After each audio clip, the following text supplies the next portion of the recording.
Hotep et bienvenue à la kémitosphère.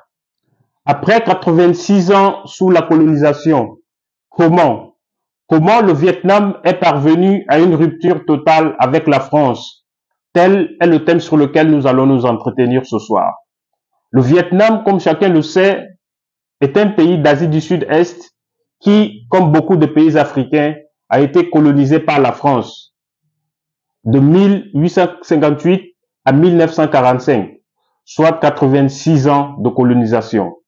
Mais aujourd'hui, aucun président ni ministre vietnamien ne vient se soigner ou encore ne dispose de comptes bancaires et de châteaux en France. Aucun président vietnamien ne peut être convoqué n'importe comment par la France pour une rencontre à Paris. Vous allez découvrir à travers cette vidéo les deux principaux éléments à travers lesquels le Vietnam est parvenu à une rupture totale avec la France pour devenir une nation prospère, contrairement aux pays africains qui continuent à croupir sous la pauvreté. Je suis Alno, votre frère de combat kémique, votre frère de la cause panafricaine. Si vous êtes nouveau sur la chaîne, veuillez vous abonner tout en activant la cloche de notification pour ne plus jamais rater nos vidéos. Veuillez aussi liker la vidéo pour que les robots YouTube nous encouragent à travailler.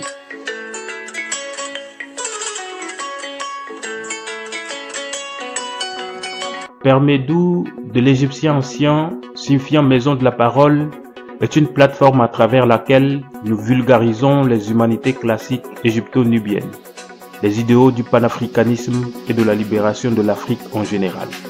Nous sommes convaincus que sans une véritable reconnexion aux valeurs civilisationnelles africaines, doublée d'une sérieuse manifestation de la volonté collective d'affirmation de puissance, nous ne pouvons pas gagner contre l'impérialisme et la néocolonisation. Nous n'incitons pas à la haine raciale, mais faisons par contre un travail de devoir de mémoire et de restauration de la vérité historique pour l'équilibre de l'humanité. Après 86 ans sous la colonisation française, le Vietnam est devenu de nos jours un pays économiquement très prospère, ayant pour PIB 408,95 milliards de dollars américains, relativement à la Côte d'Ivoire qui se place économiquement à la tête des pays d'Afrique colonisés par la France avec un PIB de 73,05 milliards de dollars pour le compte de 2022. Et donc, à partir de ces chiffres, vous avez une idée claire de ce qu'est de la puissance économique du Vietnam relativement aux pays africains. Et par là, je mets même de côté les avantages immenses qu'ont les pays africains pour ce qui est des ressources naturelles. Entrons alors dans le vif du sujet. Nous allons évoquer ici deux principaux éléments qui font que le Vietnam est parvenu à une indépendance mais totale envers la France, relativement aux pays africains. Le premier élément à retenir ici est la langue et l'éducation. Les Vietnamiens font usage de leur propre langue, c'est-à-dire le vietnamien pour enseigner, pour transmettre le savoir. Contrairement aux pays africains qui jusqu'à là continuent à s'agripper à la langue française. Au Vietnam, ce n'est pas le cas, c'est la langue du terroir, la langue du pays qui est le vietnamien, utilisée pour véhiculer le savoir. Et l'éducation chez les Vietnamiens est axée sur l'histoire et la civilisation du pays. Ils font recours au savoir des scientifiques locaux et d'autres scientifiques asiatiques qui partagent la même culture que le pays pour pouvoir enseigner. Mais qu'est-ce qui se passe dans les pays francophones colonisés par la France? Jusqu'aujourd'hui, nous continuons avec le français et nous avons ce plaisir de minimiser nos scientifiques locaux au détriment des Français. Peut-être que ça vous arrive déjà d'assister à une soutenance d'un étudiant d'une université africaine. Vous serez surpris que tous les scientifiques cités dans le travail sont des auteurs occidentaux.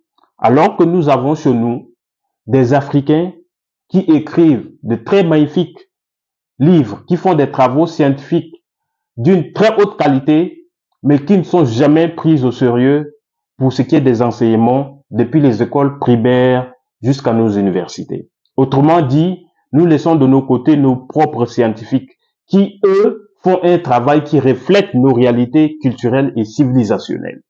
Les Vietnamiens le font. Ils véhiculent le savoir dans leur propre langue et ils font recours aux sciences qui découlent directement de leur environnement pour véhiculer le savoir. Par exemple, quand vous prenez le domaine de l'agronomie, j'ai mes parents au village qui maîtrisent l'agronomie plus que celui qui est sorti de l'université avec un bac plus 5. Mais quand vous venez avec ce vieux père, on dit qu'il est analphabète et on ne lui donne pas la parole. Alors que ce vieux a des choses que le jeune qui vient de sortir de l'université n'a pas, de ses expériences de terrain. Donc, en temps normal, s'il faut parler des scientifiques, ce que beaucoup d'Africains ont été laissés de côté simplement parce que nous avons opté pour le français. Donc, nos scientifiques locaux ne sont pas pris en compte pour ce qui est de leur contribution pour la construction du développement. Là, c'est le piège dans lequel nous sommes tombés pour le fait de continuer par garder le français. Il est clair que déjà en gardant le système colonial, d'éducation coloniale, nous ne pouvons jamais prospérer. Et c'est ce que les Vietnamiens ont saisi depuis les premières heures. Et quand ils sont parvenus à leur indépendance, ils ont nationalisé les écoles. Les écoles françaises au Vietnam ont été nationalisées. Et par nationaliser, entendez par là que les contenus ont été radicalement changés. C'est-à-dire, là où on parle de l'histoire de l'Occident, non, on remplace par l'histoire du Vietnam. Là où on parle de la géographie de la France et du monde occidental, on remplace cela par la géographie du Vietnam. C'est-à-dire, là où on enseigne la civilisation française occidentale, les Vietnamiens ont remplacé par leur propre civilisation. Donc, après la colonisation, les Vietnamiens ont nationalisé leur école. Et c'est ce qui a permis à ce pays d'être jaloux de sa civilisation et d'aimer son pays. Et je tiens à vous rappeler ici que l'école coloniale implantée en Afrique avait un seul objectif, c'est-à-dire de former des Africains qui permettront à la France de dialoguer avec les autochtones pour extirper les ressources africaines. Donc, la formation à la base n'est pas destinée à avoir des Africains qui seront capables de faire le développement de leur pays. Donc, si on était des nations sérieuses, juste après la colonisation, on allait nationaliser les écoles, changer radicalement le contenu des enseignements. Le deuxième élément qui a permis aux Vietnamiens d'avoir la rupture totale réside dans la culture et la religion. Les Vietnamiens ont pour religion principale le culte des ancêtres d'abord. Ensuite, le bouddhisme, le confucianisme et le taoïsme. Donc, les religions pratiquées chez les Vietnamiens sont des religions qui découlent tout directement de la réalité et de la civilisation du Vietnam. C'est-à-dire, c'est les traditions vietnamiennes qui sont devenues les religions. Et c'est normal, parce que la religion, c'est quoi? La religion, en elle-même, est un terme très récent. Mais la pratique et tout ce qui va avec, la religion, c'est la vision et la compréhension qu'un peuple a par rapport à Dieu. Autrement dit, chaque peuple a sa religion. Quand vous prenez par exemple le bouddhisme, c'est la façon dont les Asiatiques ont percé le mystère et ont compris Dieu. Autrement dit, chaque peuple a sa religion. C'est pourquoi, jaloux de leur civilisation, les Vietnamiens ont préféré plutôt garder et pratiquer leur propre religion, qui est ici le culte des ancêtres, le taoïsme, le bouddhisme. Mais en Afrique, qu'est-ce qu'on a toujours? On a le christianisme et l'islam.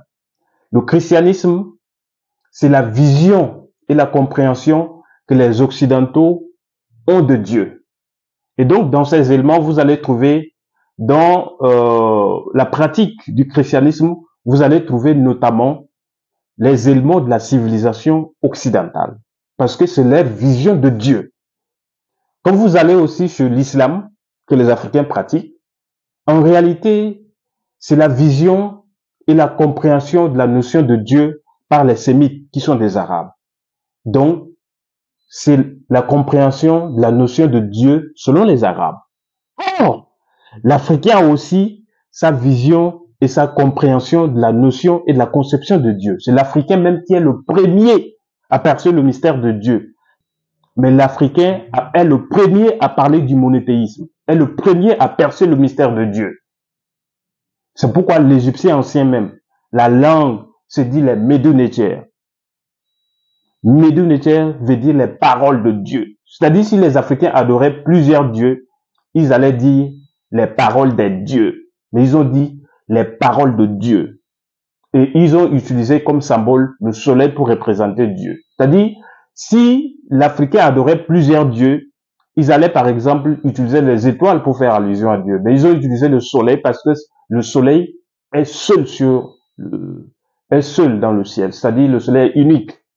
Donc, comment l'Africain qui est berceau de l'humanité, qui pour nous de nos jours est berceau de civilisation, fait alors usage du christianisme, qui est une vision de Dieu et la compréhension du concept de Dieu selon les Occidentaux, et aussi de l'islam, qui est la compréhension du concept de Dieu selon les Sémites. Il y a un problème. Mais les Vietnamiens ont compris que cela va dans le sens du développement d'une nation, la religion. Et donc, ils ont conservé jalousement leur tradition, qui est ici d'abord le culte des ancêtres. Parce que quand mes frères du Cameroun font leur culte de crâne, bah, tout le monde s'enflamme ici en Afrique. Mais aussi l'Italie, à Rome, on fait aussi le culte des crânes. Mais pour ça, on appelle ça saint et ça ne dérange personne. Mais le sujet du jour ici est que le Vietnam a gardé jalousement sa propre religion, qui n'est pas le christianisme, qui n'est pas l'islam, pour faire son développement. Ce qu'il faut retenir ici aussi, c'est que ces deux instruments, c'est-à-dire le christianisme et l'islam, ont été utilisés pour coloniser les pays africains. Donc, si on a été sérieux, après l'indépendance, nous allions nous débarrasser de ces deux instruments. Parce que quand vous prenez, par exemple, un État comme le Vietnam même, quand la colonisation, la France a lancé sa mission de colonisation, on envoyait des missionnaires. Et ces missionnaires venaient d'abord commencer au sein du palais des rois. Donc, on convertissait ceux qui sont autour du roi et parfois, on venait même pour convertir directement le roi. Donc, ça permet au christianisme d'influencer sur la gouvernance du pays. Il y a des décisions où le christianisme joue pour dissuader les autorités à emprunter des voies. Par plusieurs fois, ils ont dissuadé le Vietnam, par exemple, d'avoir une certaine relation avec la Russie. Donc, la religion est utilisée pour régler des comptes sur le terrain de la diplomatie, sur le terrain économique, sur le terrain politique. Il y a que l'Africain qui ne comprend pas ça. C'est pourquoi aujourd'hui, jusqu'à aujourd'hui en Angleterre, quand vous êtes un chrétien, un catholique confirmé à un certain niveau, vous n'avez pas accès, par exemple, au poste de Premier ministre. Eux, ils partent sur la base où le Vatican est un État à part. Et que si tu es très engagé, on ne te laisse pas devenir, par exemple, le Premier ministre, parce que tu peux donner le secret compte tenu de ton engagement au Vatican, qui est un État à part. Donc, le Vietnam, conscient de tous ces éléments, a conservé ces traditions, et cela leur a permis d'arriver à des indépendances, à une indépendance totale. C'est ce que les pays africains n'arrivent pas à faire.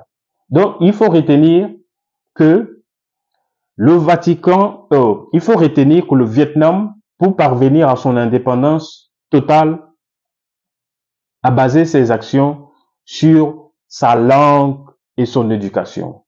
Ils ont fait usage de leur propre langue pour exister et pour véhiculer le savoir. Le savoir véhiculé porte sur la civilisation vietnamienne parce qu'il faut préserver le patrimoine culturel et civilisationnel du pays.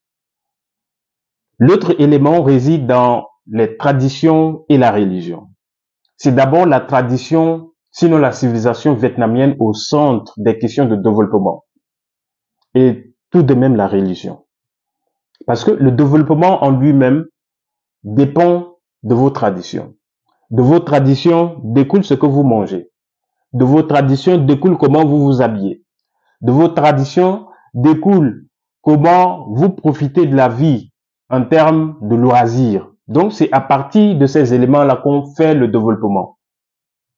Donc, du moment où vous accentuez votre civilisation sur la civilisation d'autres peuples, tout ce que vous serez en train de consommer va aider pour la construction du pays auquel vous avez pris la civilisation.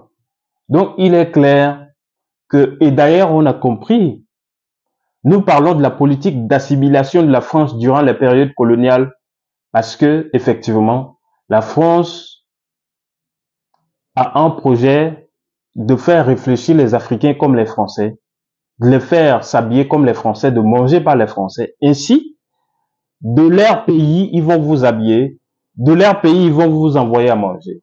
Otep, merci et à très bientôt.